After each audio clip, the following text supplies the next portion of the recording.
Joy Hind. Welcome to my channel target police jobs. আমার চ্যানেলে তোমাদের সকলকেই স্বাগত।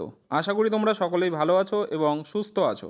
দেখো, তোমরা যদি আমার চ্যানেলে নতুন হয়ে থাকো এবং নিত্য নতুন আপডেট পেতে চাও তাহলে অবশ্যই আমার চ্যানেলটিকে সাবস্ক্রাইব করে রাখবে। তোমরা ইতিমধ্যেই জানতে পেরে গেছো যে তোমাদের 8 তারিখে যে 6খানা হিয়ারিং রয়েছে সবগুলো কেসেরই কিন্তু কস্ট লিস্ট প্রকাশিত হয়েছে, ঠিক আছে? তো তোমরা এটা নিয়ে চিন্তিত রয়েছো যে কস্ট লিস্টেড হয়েছে, সেই কস্ট লিস্টে কিন্তু যে হিয়ারিংগুলো রয়েছে আমাদের পিআরবির বিরুদ্ধে ওগুলো কিন্তু প্রায় 200-রও ওপরে রয়েছে, ঠিক আছে? কারণ তোমরা সকলেই জানো একদিনে 50টা কেসের হিয়ারিং হওয়াটাও কিন্তু ইম্পসিবল। সেখানে 200-র ওপরে কী করে সম্ভব? দেখো, আমি তোমাদেরকে বলছি সবই সম্ভব, ঠিক আছে? তো তোমরা আগে দেখে নাও যে কত কত নম্বরে আমাদের হিয়ারিংগুলো রয়েছে, ঠিক আছে?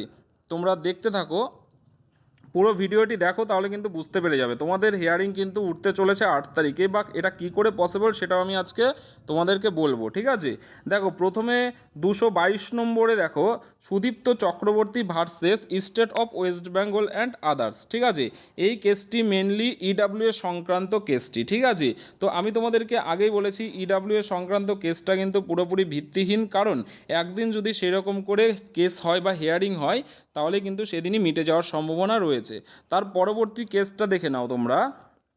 250 নম্বরের যে কেসটা রয়েছে WPA 5217/2026 Taimur Ali and others versus state of West Bengal, ঠিক আছে? এটা মেনলি ইসি সংক্রান্ত যে কেসটা, ইসি রিজার্ভেশন সংক্রান্ত কেস সেটাই, ঠিক আছে? এটাও কিন্তু একটা ভিত্তিহীন কেস, কারণ এটাও কিন্তু সেরকম করে একটা হিয়ারিং হলেই এই কেসটাও মিটে যাওয়ার সম্ভাবনা 100% রয়েছে। হ্যাঁ, এবার দেখবো আমরা 276 নম্বরে একটা কেস রয়েছে। দেখো, এক সেকেন্ড ওয়েট করো। দেখো, 276 নম্বরে WPA 7318/2026 Chandandhara and others versus state of West Bengal. এটাও কিন্তু একটা রিজার্ভেশন সংক্রান্ত কেস, ঠিক আছে? এই কেসটাও কিন্তু ভিত্তিহীন, কারণ যেগুলো রিজার্ভেশন সংক্রান্ত কেস হয়েছে সবগুলো কিন্তু একটা হিয়ারিংয়ে মিটে যাবে, ঠিক আছে? তারপরে এরপরে দেখো 308 নম্বরে একটা কেস রয়েছে, তোমরা দেখতে থাকো। দেখো, 308 নম্বরে রয়েছে WPA 9538/2026 Rakesh Ghosh versus state of West Bengal. আবার রয়েছে 309 নম্বরে একটা রয়েছে WPA 9541/2026, ঠিক আছে? সুব্রত মালিক, ঠিক আছে, and state of West Bengal. তো তোমাদের মোটামুটি যা দেখলে কস্ট লিস্টেড কিন্তু প্রচুর পরে রয়েছে, প্রায় 200-র ওপরে রয়েছে, 300-র ওপরে রয়েছে। এবার আমি আলোচনা করব যে তোমাদের কি পসিবল সেদিন কেস বা হিয়ারিং ওঠার। দেখো, আমি বলবো পসিবল। যখন হিয়ারিং স্টার্ট হয় বা যখন কোর্ট চালু হয় তখন যদি আমাদের পিআরবির অ্যাডভোকেট আমাদের কেসগুলো মেনশন করে দেয় তাহলে কিন্তু তোমাদের কেসগুলো ওঠার 100% সম্ভাবনা রয়েছে।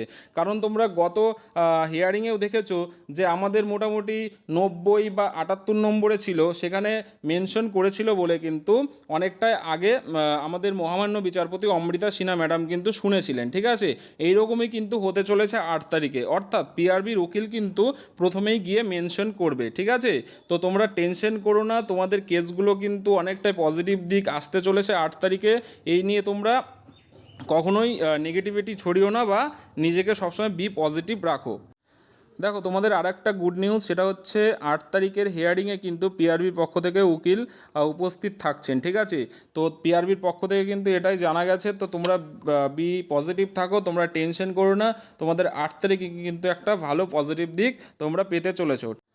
দেখো, আমি এবার রেজাল্ট নিয়ে কিছু কথা বলবো। তোমরা অনেকেই চিন্তিত রয়েছে যে রেজাল্ট কবে পাবলিশ করবে, ঠিক আছে? দীর্ঘ 2.5 বছর হতে চললো, বা ইন্টারভিউ মোটামুটি 4 মাস আগে কমপ্লিট হয়েছে, এখনও পর্যন্ত কিন্তু রেজাল্ট পাবলিশ করাচ্ছে না পিআরবি। দেখো, এই রেজাল্ট কিন্তু পুরোপুরি 8 তারিখের হিয়ারিংয়ের উপরে ডিপেন্ড করছে তোমাদের রেজাল্টের ভবিষ্যৎ। আশা করা যায় 8 তারিখে একটা ভালো পজিটিভ দিক উঠে আসবে এবং তোমাদের রেজাল্টও কিন্তু খুব তাড়াতাড়ি পাবলিশ করাতে চলেছে পিআরবি, ঠিক আছে? কারণ পিআরবি এখন কিন্তু খুব তাড়াহুড়োর মধ্যে তোমাদের কেসগুলো মেটাবে এবং তোমাদের জয়নিং প্রসেস কিন্তু খুব তাড়াতাড়ি শুরু করে দেবে, ঠিক আছে? তো তাই বলছি, তোমরা বি পজিটিভ থাকো এবং তোমরা 8 তারিখের দিকে তাকিয়ে থাকো। তোমাদের 8 তারিখে কিন্তু একটা পজিটিভ দিক আসতে চলেছে, ঠিক আছে? তো আপাতত তোমরা সকলে সুস্থ থাকো এবং ভালো থাকো। ধন্যবাদ।